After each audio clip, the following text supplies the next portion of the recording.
Hi friends, and welcome to a new video. In this video I want to show you how you can easily make pattern changes in Ableton for your Elektron boxes using a very nice Max for Live device called Elektron pattern clips.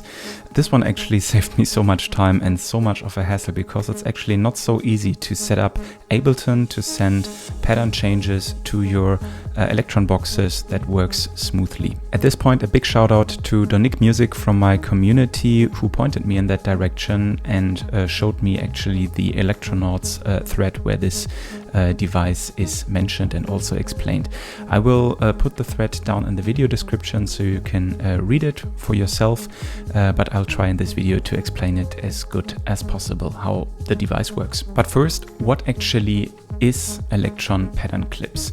Elektron pattern clips, like I said, is a Max for Live device that was created by an Elektron user called Eric, and it's actually completely free and you can just use it in Ableton if you use Ableton Live, the suite version, in order to use Max for Live devices. Big shout out also to Eric for creating a device like this and making it available for the whole community. That is much appreciated. And how the device works is actually very simple.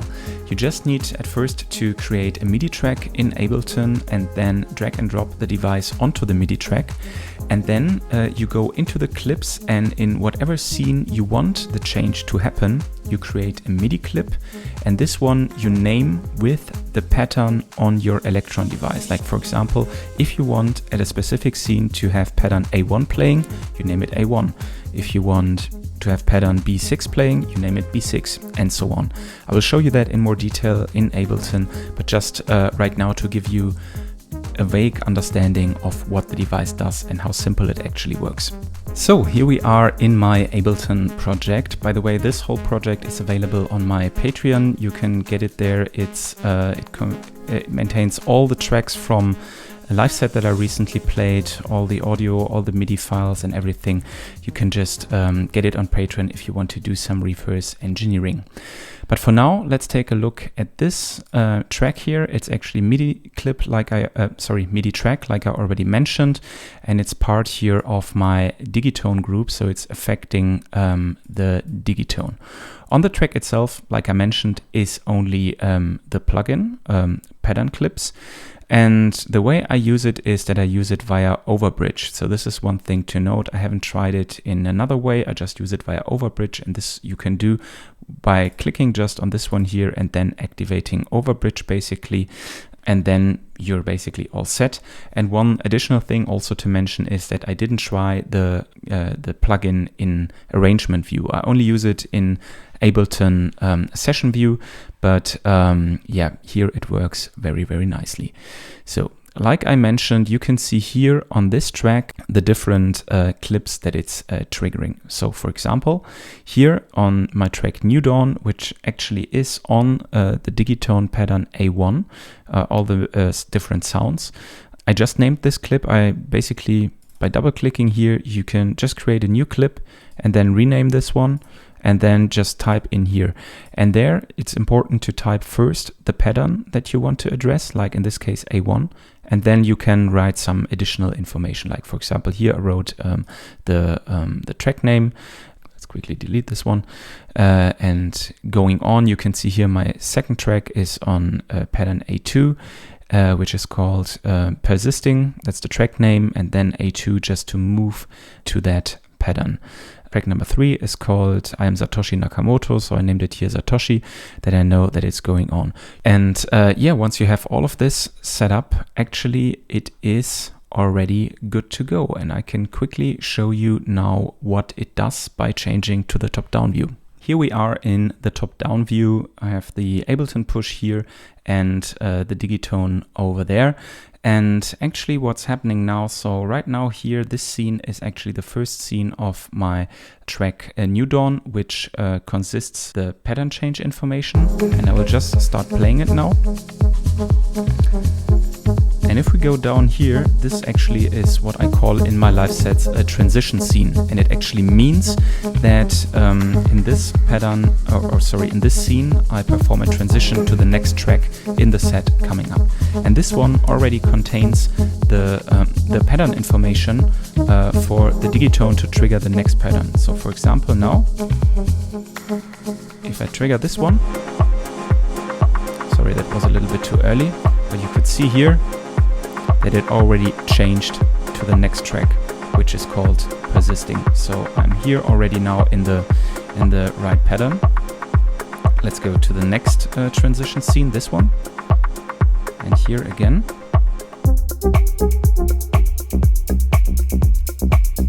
I didn't perfectly switch it now that it was at the end of the 16 bars.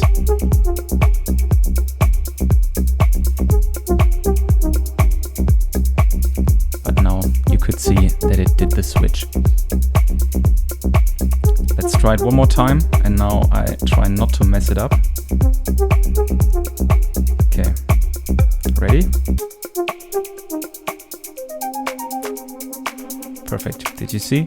Now everything was synced. So you need to be aware that sometimes it might take one loop longer depending on when you press the pattern change to do the transition. But for me that's no problem, because I can then just wait and perform some other stuff on the other patterns with the sounds. The good thing is the MIDI information are already matching the sounds, not perfectly, but for me this actually works. And yeah, this actually was the easiest solution I found to do pattern changes. It's very straightforward to set up, and also very easy to maintain and to create from scratch. Back in Ableton, I wanted to mention two things to be aware of when using the device, because like I said in the beginning, it's in beta, so it's not perfectly optimized yet, and there are two things I stumbled across to be aware of. The first thing is actually whenever you start or you boot up your project again in Ableton, this overbridge thing here is not activated, and this is something I always do now before my live sets, before I play live. Actually, when I boot up the project, the first thing I do is to kind of like click this one here. The second thing has to do with this pattern send. Sometimes when you start your session, your pattern send here, like for example, now I'm on A1, might not be aligned with the pattern you're currently on in your digitone. So for example, if you're loading this was now on A1 and the digitone would be on A2, for example, or anything else before, whatever, the pattern change would not work. So what you would then need to do is within this one here, go to the pattern that you're on. Like for example, if I would now be here on the device on A2, I would load up a scene here that has A2 playing, like this one here, like this one, and then change back to that particular scene. I mean, now of course it doesn't show this one, but let's assume this one would now be playing A2, or displaying A2, sorry, and now I would go back to A1, for example, to have everything aligned for the start of my set.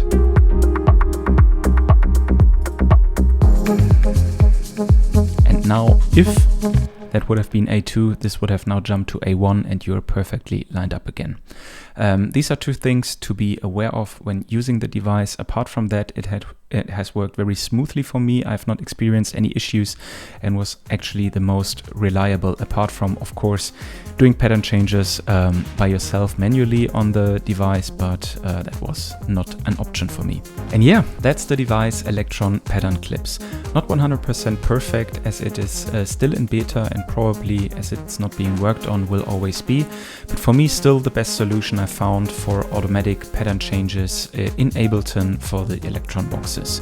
I've used it now in a couple of live sets, live gigs, and it has worked very reliably for me. So yeah, I will definitely consider it as my option for the future moving forward. Shout out again to Eric for creating such a device. It's much appreciated and it's being used, as you can see. And yeah, if there's anything else you would want to know about my live set, about anything in Ableton or the Elektron boxes in particular, just let me know in the comments below. Until then, I'll see you. Peace.